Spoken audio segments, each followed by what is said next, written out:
Muy buenos días, bienvenidos a este espacio educativo con el cual vamos a dar inicio al desarrollo del curso de filosofía, sí, va a durar un año específicamente. En esta ocasión vamos a desarrollar el tema ¿para qué sirve la filosofía? Y como subtema, cuando hablamos de filosofía, ¿cómo hacemos filosofía? El origen de la filosofía misma. Entonces, bienvenidos a este espacio, espero que se lo disfruten, espero que les guste la filosofía, ya que este es nuestro primer tema. Espero también que encuentren respuestas a sus preguntas. Para continuar, entonces, eh, vamos a desarrollar principalmente eh, como principales ideas la siguiente. Cuando hablamos de filosofía, ¿cómo hacemos filosofía? ¿Qué es saber cómo nació la filosofía? ¿Sí? Como parte de los subtemas que ya habíamos visto anteriormente. Entonces, como primer cuestionamiento, ¿en qué se diferencia la filosofía de la ciencia? ¿Sí? Este es una pregunta importante, ya que la filosofía es un saber, la ciencia es un saber, pero ¿cuál es primero, la filosofía o la ciencia? Esa va a ser una pregunta que igualmente vamos a ir respondiendo en el transcurso de este video. ¿Qué nos permite la filosofía y qué es la praxis filosófica? Bien, inicio con el texto de Aristóteles, un filósofo. Dice, cualquier hombre conoce por experiencia propia la importancia del saber. Cualquier hombre, en cualquier etapa de su vida, se ha encontrado en circunstancias difíciles y comprometidas que pudo resolver gracias a sus conocimientos. Mediante el saber, el hombre logró liberarse del yugo de la naturaleza, neutralizar las inclemencias del tiempo, poner a su servicio las enormes fuentes naturales de energía. Si se estudia atentamente la función que desempeña en la vida, el saber se manifiesta como un instrumento insuperable para que el hombre pueda realizarse, dominar, ser libre. La sabiduría, pues, dijo Séneca, es la única libertad que existe. En cambio, la ignorancia, que es carencia del saber, entorpece y dificulta la realización del hombre.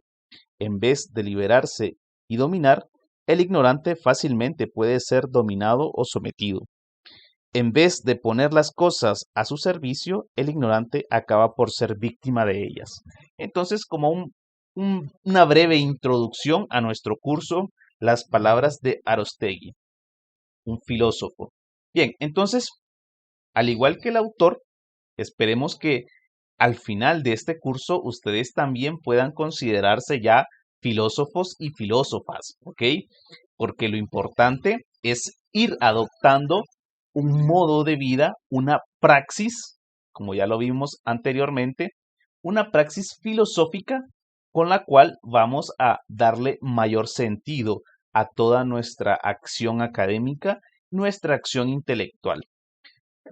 Es por ello, entonces, que nos vamos a preguntar en primer lugar eh, por qué hacemos lo que hacemos.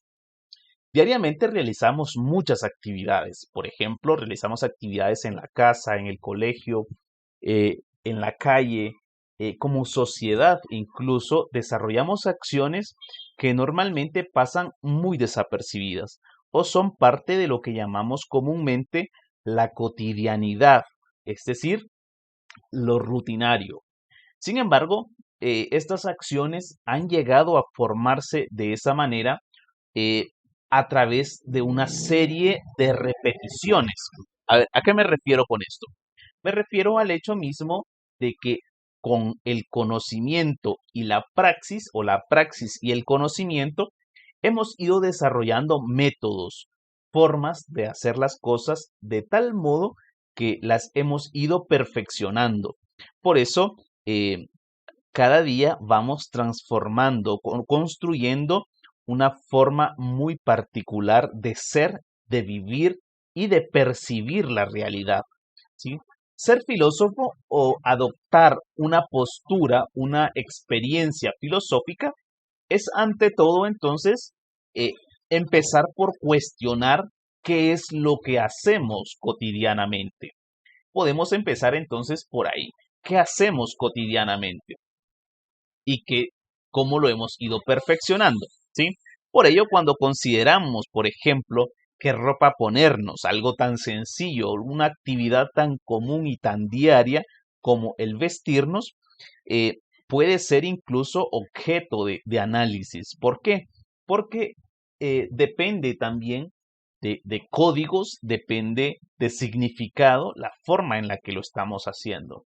No vienes tú y te vistes con las calcetas en la mano, por ejemplo. No te pones las calcetas en el brazo, te las pones en los pies, ¿sí? Y todo tiene un orden.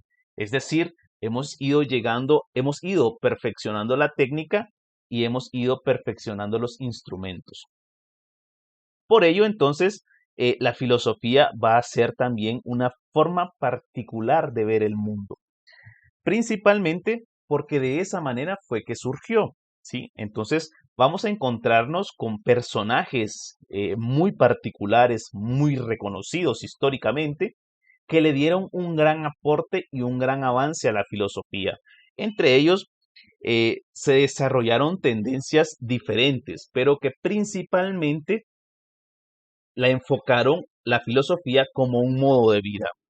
Por ello, algunas personas con su forma de ser y percibir la realidad impactaron en la sociedad de su tiempo por esa forma tan peculiar de, de interpretar su momento histórico. A estas personas se les llamó filósofos, filósofas. Ahora, si ustedes quieren impactar en su momento histórico, en su realidad, entonces empiecen también por adoptar un modo de vida distinto, y con esto me refiero a ir cuestionando poco a poco qué es lo que hacemos cotidianamente. Entre estos filósofos históricos que podemos identificar y que dieron un gran aporte a la filosofía, podemos encontrar, por ejemplo, entre los primeros, a Sócrates, a Platón, a Aristóteles, a Santo Tomás, a San Agustín, a Rousseau, por ejemplo, a Voltaire, a Kant, a Hegel, Marx, Freud, etcétera. Entonces, con estos personajes vamos a ir identificando poco a poco, entonces, en qué consiste la filosofía. Principalmente también con el objetivo de ir conociendo sus ideas como paradigmas y a partir de esos modelos de ideas también nosotros ir construyendo las nuestras.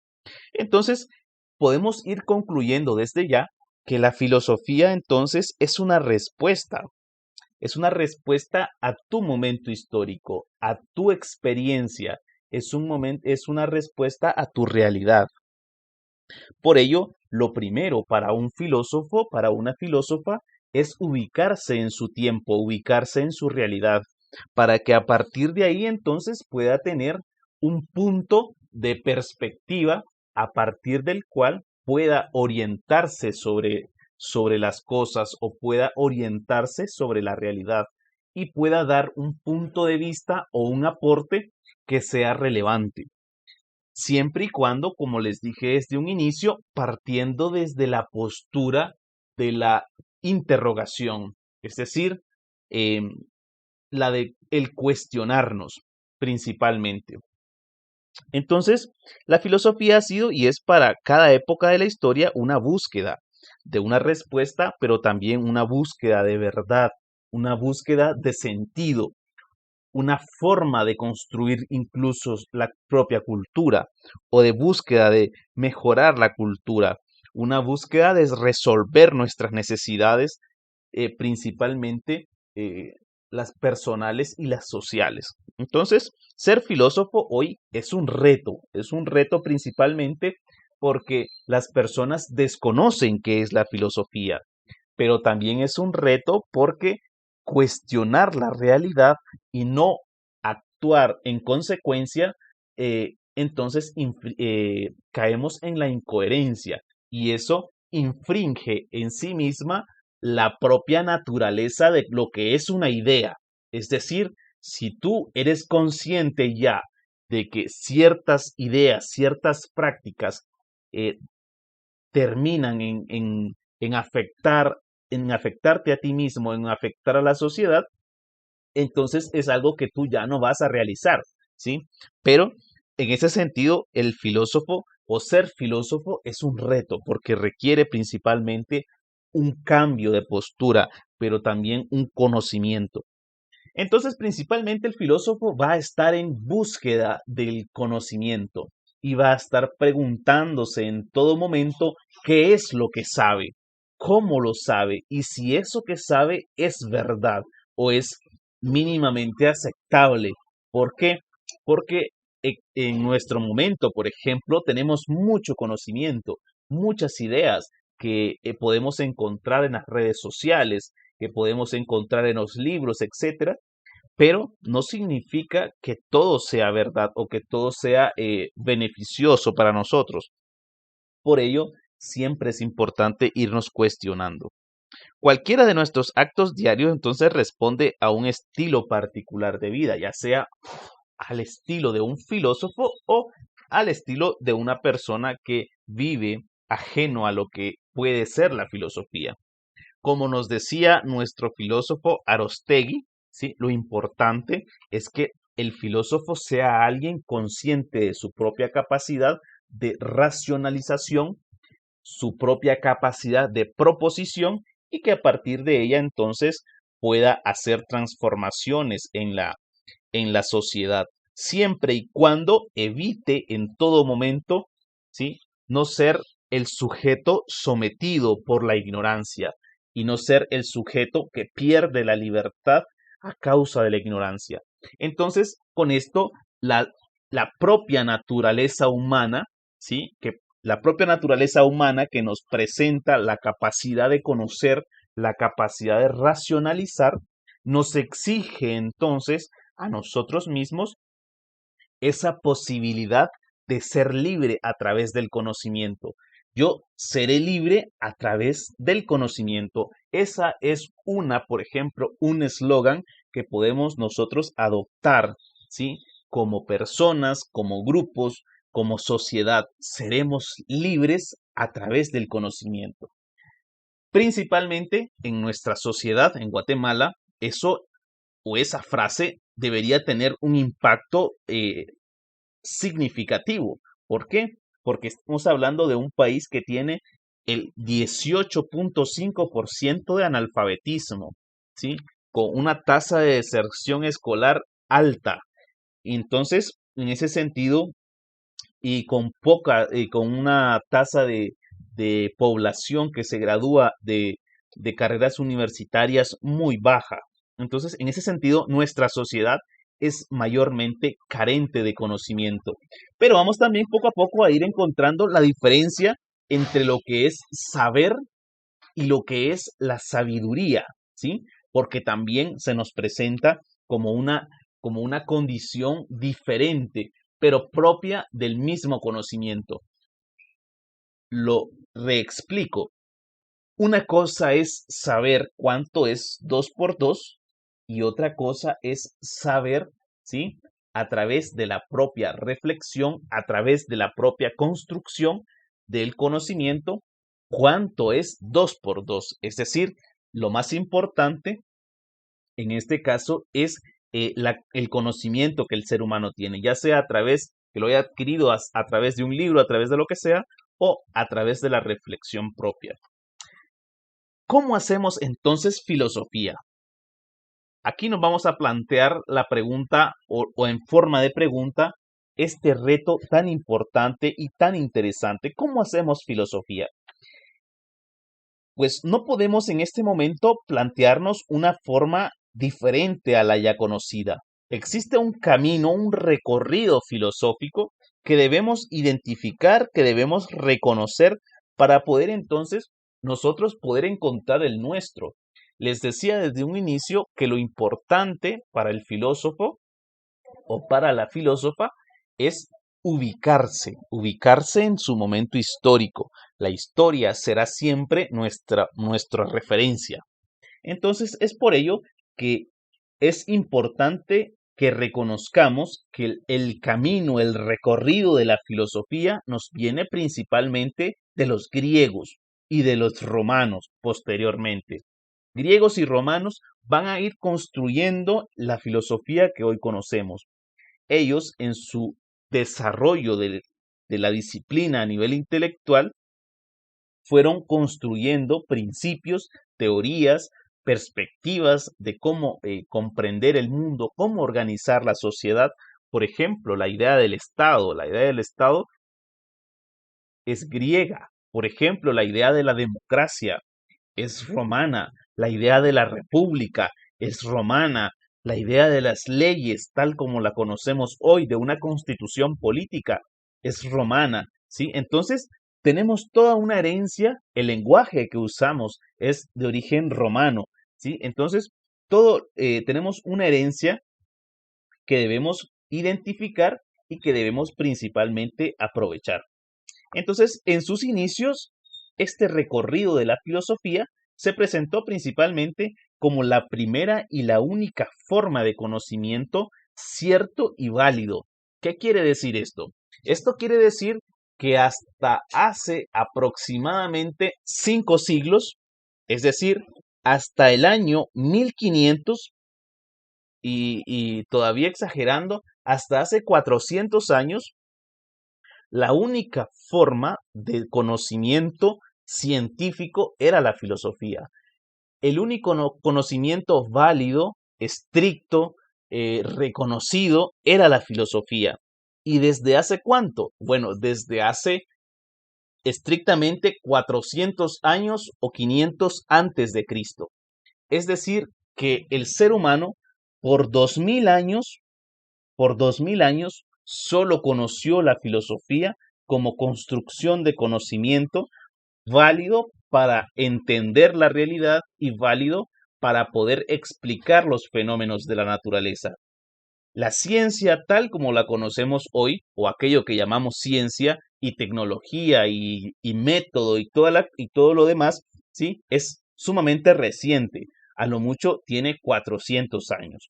Entonces, por eso, la práctica científica también requiere irse evaluando, reevaluando, criticando, reconstruyendo, porque es un camino de conocimiento totalmente novedoso comparado con la filosofía, que ya tiene 2000 años de historia en la humanidad.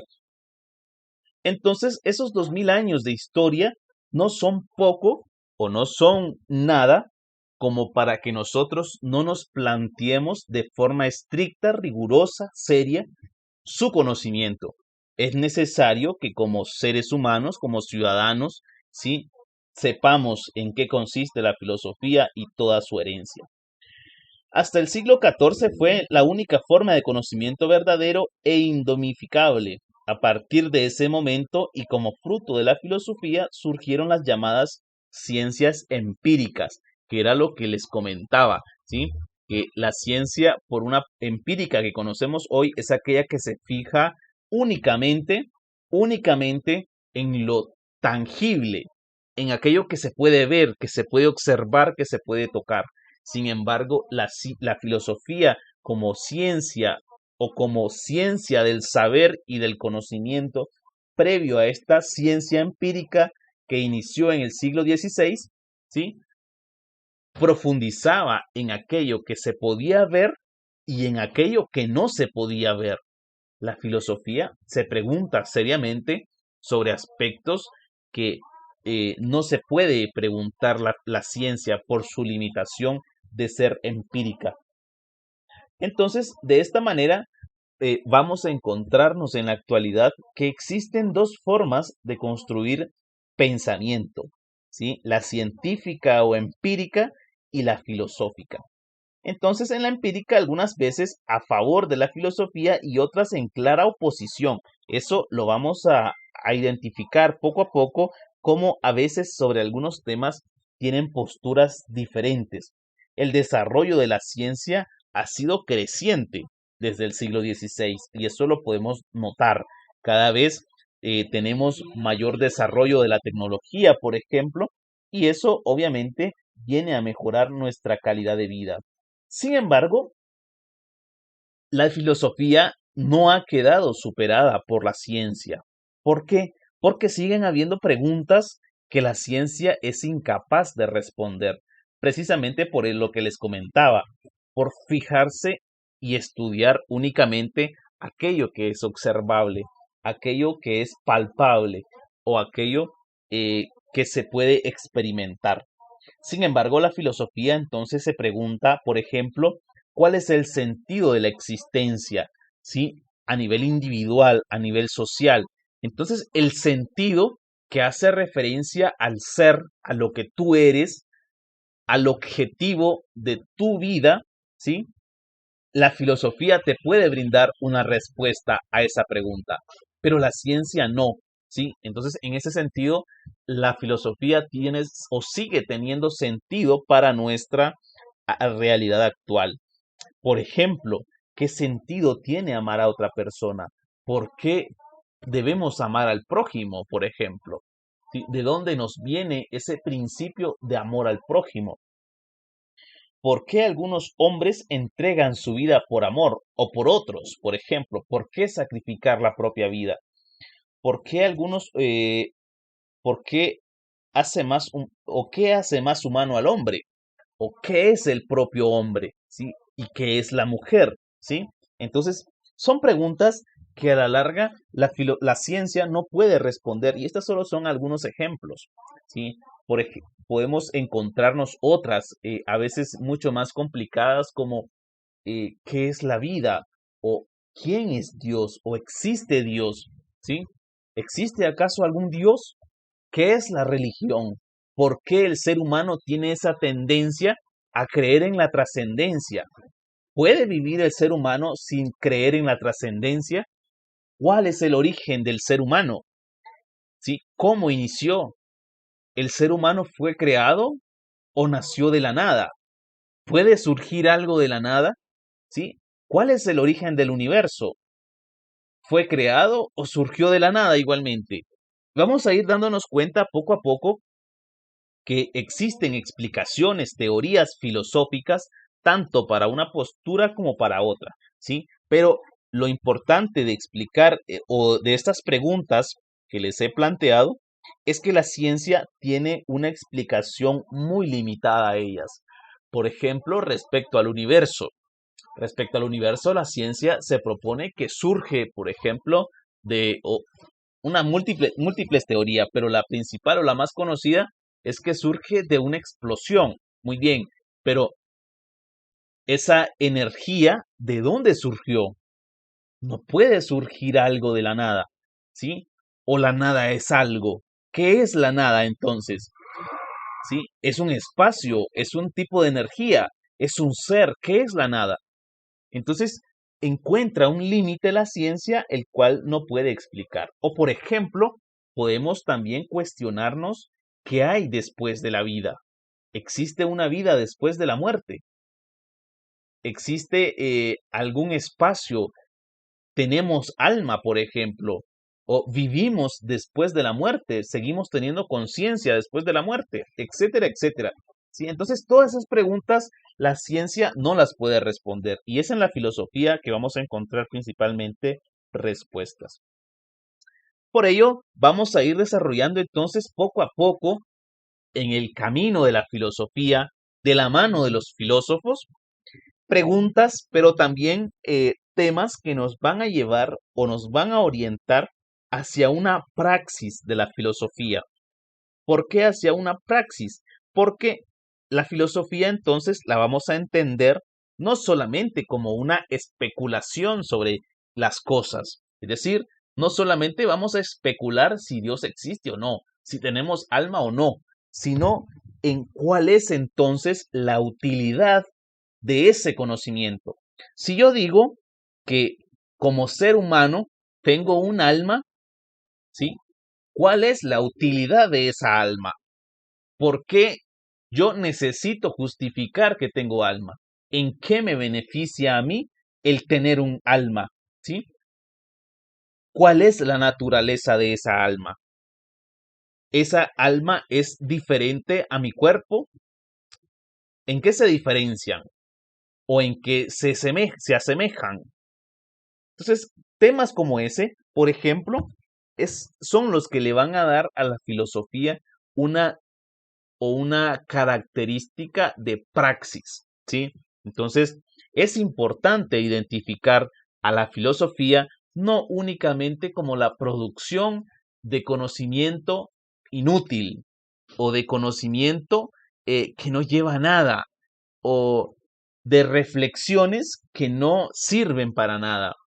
La filosofía es una ciencia del conocimiento que sirve principalmente para darle sentido, acción y dirección a todo nuestro quehacer, a todo nuestro vivir, a nuestra propia existencia. Entonces, jóvenes, es importante que cuando usted entienda qué es la filosofía y para qué sirve, tenga claro en todo momento que como persona, como sujeto, como individuo, como ciudadano, ¿sí? Usted tiene un sentido o debe tener un sentido y que esa capacidad natural que tiene de racionalización lo motiva y lo debe motivar en todo momento únicamente, ¿sí? A esa capacidad práctica, ¿sí? De resolver no solamente sus propias necesidades, sino las necesidades de su entorno. Por ello, la filosofía ha sido tan antigua, ¿sí? Tan antigua como el propio ser humano, aunque ha sido, como les dije, hasta el 400 antes de Cristo, que se fue formulando como una disciplina. Pero podemos ir mucho más atrás y verificar, y lo vamos a hacer en el siguiente video, verificar cómo desde los inicios del ser humano puede existir filosofía. ¿Por qué? Porque la filosofía trata entonces sobre el pensamiento humano, sobre qué piensa, sobre cuál es la naturaleza de ese pensamiento, qué le ocupa su pensar, ¿sí? Y entonces vamos a encontrar diferentes fenómenos, principalmente en sus inicios, como el de la fe, ¿sí? Que va a ser tan importante y tan determinante para la sociedad, incluso en nuestros días. Sócrates, por ejemplo, fue el primer filósofo que vivió en el 470 antes de Cristo, ¿sí? Y este propuso un modelo de filosofía el cual se proponía mejorar la ciudad, mejorando a los ciudadanos. Y con esto es que yo les digo y les repito que es importante como filósofos ubicarnos en nuestro momento histórico, ¿sí? Sócrates se ubicó en su momento histórico y ¿qué quería? Quería mejorar su ciudad, mejorando a sus ciudadanos. Entonces, si usted quiere ser un ciudadano de bien, es decir, un ciudadano que aporte a la sociedad, debe entender entonces que usted debe recorrer estrictamente el camino del filósofo, que está enfocado principalmente en mejorar su entorno. Como una breve reseña sobre lo que fue Sócrates, fue uno de los más grandes pensadores griegos. Como ya les decía anteriormente, nuestra filosofía es herencia griega, herencia romana, pero Sócrates es de los más antiguos.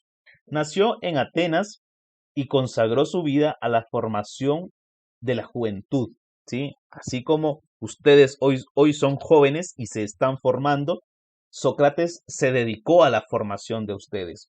Durante su vida no escribió ninguna obra, pues consideraba que el lenguaje escrito era ineficaz. ¿Por qué ineficaz? Porque a veces es ambiguo, porque a veces no se entiende el propio lenguaje. Y estoy muy seguro que no todo lo que estoy diciendo ustedes lo están entendiendo. Y a eso se refería Sócrates. Es un problema de lenguaje, decía él, el hecho mismo de que yo me comunique contigo y que tú no me entiendas. ¿Sí? Es un problema de lenguaje.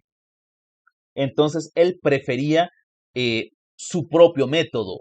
¿Y en qué consistía este método? Consistía en hacer preguntas. Ese método tiene un nombre, se llama mayéutica.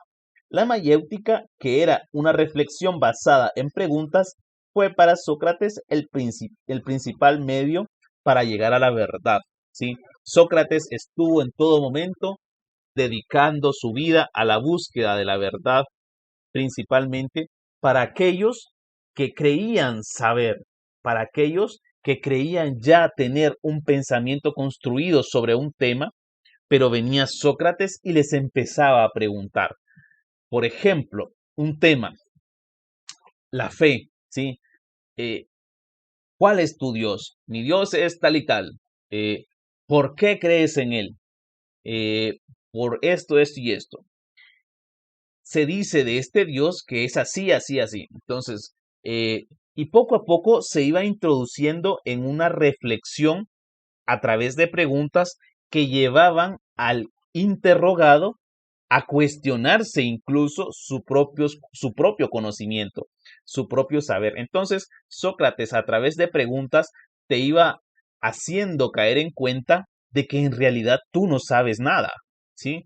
Por eso Sócrates tenía una frase que decía, yo solo sé que no sé nada, ¿sí? Entonces, es importante, jóvenes, que tengamos claro que como personas, como seres humanos, somos muy limitados en el conocimiento, somos muy limitados en el saber, somos muy limitados al momento de construir opiniones, de dar criterios. ¿Por qué? Porque carecemos de una perspectiva general, solamente tenemos una perspectiva parcial y a partir de ahí podemos entonces comprender que todos tienen su propia verdad, que todos pueden decir algo sobre un objeto, sobre un asunto, porque cada uno tiene su propio modo de ver las cosas. Pero en ese modo de ver las cosas nos encontramos entonces con el origen de la filosofía, ¿sí? Y este origen principalmente eh, va a ser incierto, pero se va a ir construyendo de forma clara. ¿Por qué clara? Porque ya les dije que al menos para nosotros hay un camino, hay un recorrido que podemos utilizar, que podemos ir construyendo igualmente. Inmersos en nuestra cotidianidad, por ejemplo, se nos hace bastante difícil el poder identificar ese camino filosófico. Se nos hace a veces difícil poder eh, ir analizando en aquellos aspectos que ameritan reflexión o que ameritan la evaluación a partir de la filosofía. Por ello, los filósofos históricamente se han planteado una cualidad que debe tener el filósofo. Es decir, usted quiere ser filósofo, necesita una cualidad.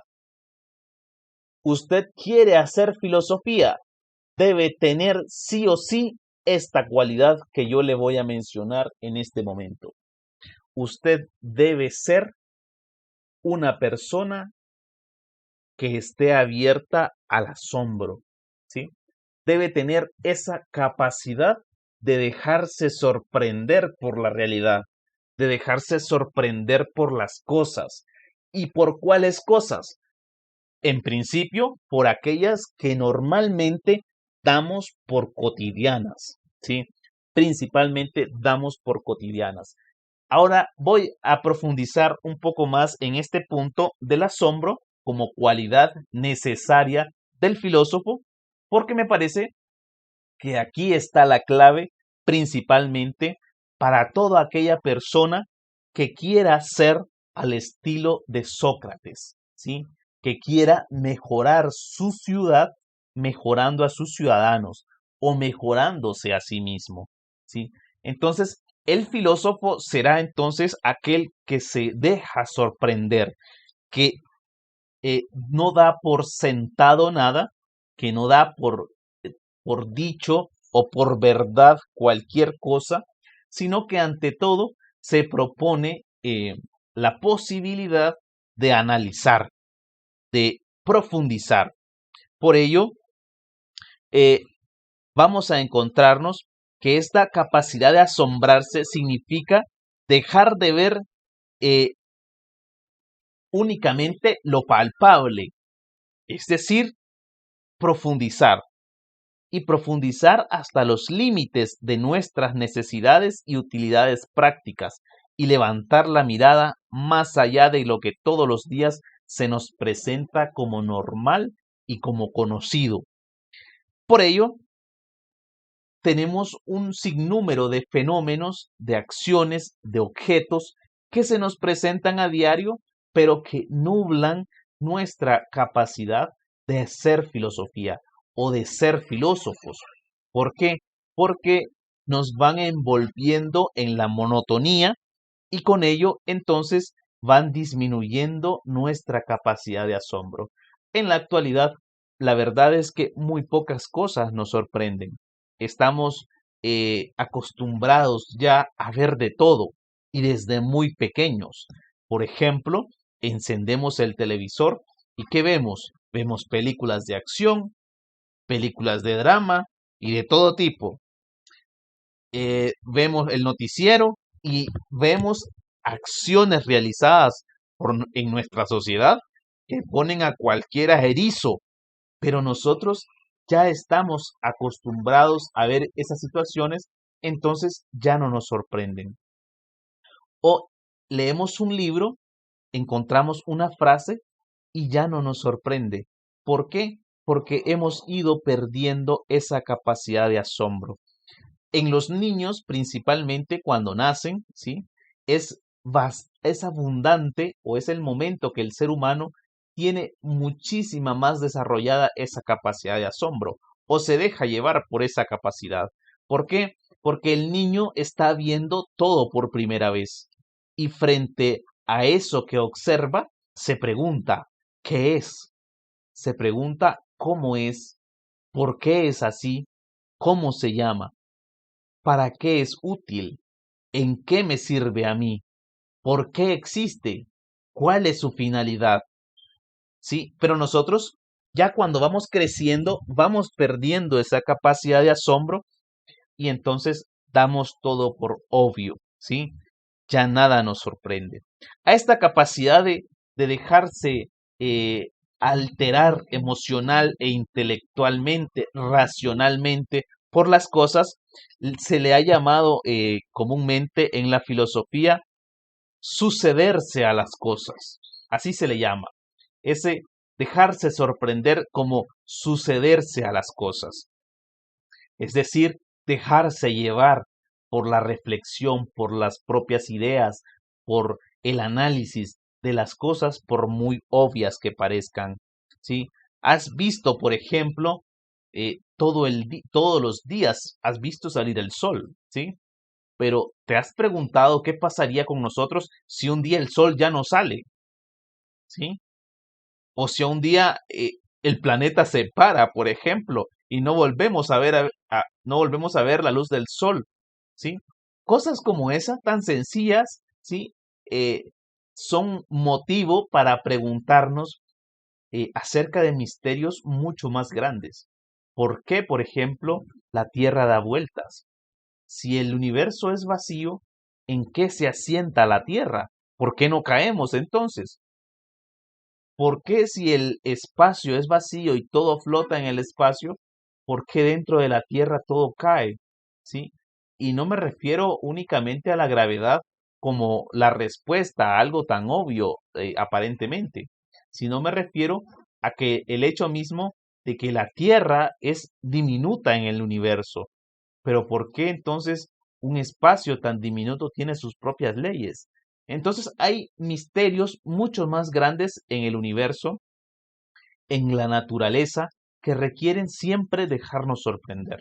¿Sí? Entonces, y no tanto, o podemos empezar como una especulación. Podemos empezar por ahí, especulando el por qué, o construyendo posibles respuestas a los fenómenos, a los problemas. Pero lo importante en este sentido es que nos vayamos no solamente planteando soluciones, sino planteando preguntas que nos lleven a generarnos otras mucho más profundas, con mucho más significado y mucha más utilidad. Todos los filósofos han comprendido que este asombroso, o que sí, que este asombroso es el origen de la especulación filosófica. Así lo hicieron los primeros sabios griegos, se dejaron sorprender, ¿sí? y principalmente por razones místicas que eran necesarias de comprender con solo su razón, ¿sí? Los griegos, por ejemplo, eh, empezaron a cuestionarse muy fuertemente el origen de toda su fe, de toda su creencia, y ellos tenían una serie de dioses, por eso se le llama, eh, o era más bien, tenían una religión llamada politeísta, porque son muchos dioses, poli de muchos, ¿sí? Y empezaron a cuestionarse los filósofos a todos estos dioses. La gente daba por hecho que Zeus existía, que el dios de la guerra existía, que el dios del trueno, que el dios de la muerte, Hades, por ejemplo, ¿sí? O que Cronos existía, el padre del dios de la muerte y del dios de la vida, ¿sí? Entonces, eh, todos ellos asimilaban por verdad la existencia de los dioses, hasta que los filósofos empezaron a preguntar acerca de que si estos existían o no, ¿sí? Y lo empezaron a hacer a partir de cuestiones tan simples como el uso de la propia razón, pero también observando la realidad, observando la forma eh, en la forma en la que suceden las cosas en el mundo. En la realidad actual, por ejemplo, nos preguntamos si Dios existe, porque suceden tantas cosas que pareciera que hay o si existe un Dios, está ignorando lo que sucede acá. Entonces, a partir de esa observación, los filósofos se fueron preguntando y fueron cuestionando sus propias creencias, sus tradiciones, hasta llegar al punto de separar la razón de la fe, eh, que va a ser el objeto de nuestro próximo video, el cual se va a titular Del mito a la razón. ¿Sí? Entonces, termino acá el primer video con el que hemos iniciado este curso en línea de filosofía que se tituló principalmente eh, ¿Para qué sirve la filosofía? ¿Ok? Espero haberles aportado algunos elementos válidos para el análisis, interesantes a ustedes, ya que es la primera vez que estudian filosofía o si habían escuchado hablar de filosofía antes, espero que encuentren elementos importantes para su análisis. Em, Te invito a que comentes el video, a que dejes tu like y que te suscribas al canal. Muy bien, que tengan un excelente día.